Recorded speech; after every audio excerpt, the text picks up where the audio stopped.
Hi there, welcome back to the study for another episode of Dave's Desk. Thank you for joining us today.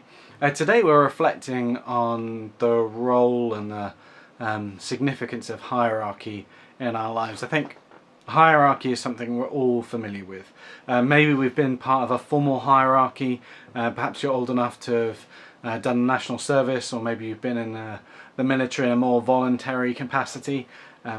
But either we've been in that type of formal hierarchy or just the loose hierarchy that is British society and British culture. It's something that most of us are really aware of, perhaps not in our day-to-day lives, but we may meet people who we sense are above us in a hierarchy, and that tends to make us feel slightly on edge or self-aware.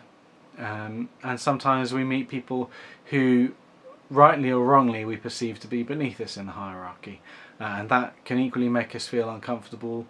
It might make some of us feel a certain sense of superiority, of pride in our position, and I think this experience of hierarchy is something that isn't unique to our culture or our time. And one of the reasons I think that is that we see the understanding of hierarchy being really important to Jesus' followers. Several times through the Gospels we hear and read accounts of the disciples trying to figure out the hierarchy amongst themselves. Jesus is clearly at the top of the hierarchy, but who's next? Who is Jesus' closest friend? Who's the one who should be giving instructions in his name when he's not around? And one of the most noticeable or notable episodes within this sort of dynamic of hierarchy thinking in the disciples is found at the beginning of Matthew 18, which says, "At that time the disciples came to Jesus and asked, 'Who then is the greatest in the kingdom of heaven?' And so Jesus called a little child to him and placed the child among them, and he said, 'Truly I tell you, unless you change and become like little children, you will never enter the kingdom of heaven. Therefore, whoever takes the lowly position of this child is the greatest in the kingdom of heaven, and whoever welcomes one such child in my name welcomes me.'" I think that's really important for us to mull over for two reasons. The first is why the disciples think that one is better than the other. And I'm going to make an assumption that they have the same basic ways of thinking that we do, because they're people just a lot older than us. And that is that generally it's to do with who our parents were, how clever we are, or how morally upstanding we are. So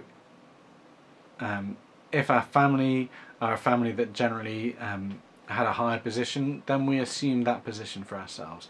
If we ourselves are clever and have earned a significant amount of money or position, we take that as being for ourselves. If we are morally upstanding and people look to us for moral leadership, then we take that as our own strong moral character. These are virtues that we own, and the result of which should be that people respect us and we get placed higher up in the hierarchy.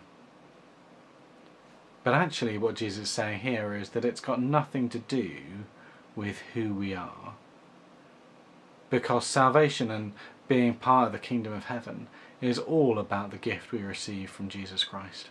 And therefore anything that we claim for ourselves, be it parentage, be it skill, be it moral courage, is all part of the gift that we have from Christ. And therefore there can be no boasting or no claiming pride over one another. Rather, the challenge is for us to accept the gift. In the same way that a child will never struggle to accept a gift. They may take the gift and say, "This is rubbish, I've seen this before, or I have this toy already." But they'll always take the gift. For some of us as adults, it's really a struggle to accept a gift. Some of us maybe for the first time having to accept other people to pick up prescriptions or go shopping for us, and that can be a real challenge to our pride, our understanding of our place in society.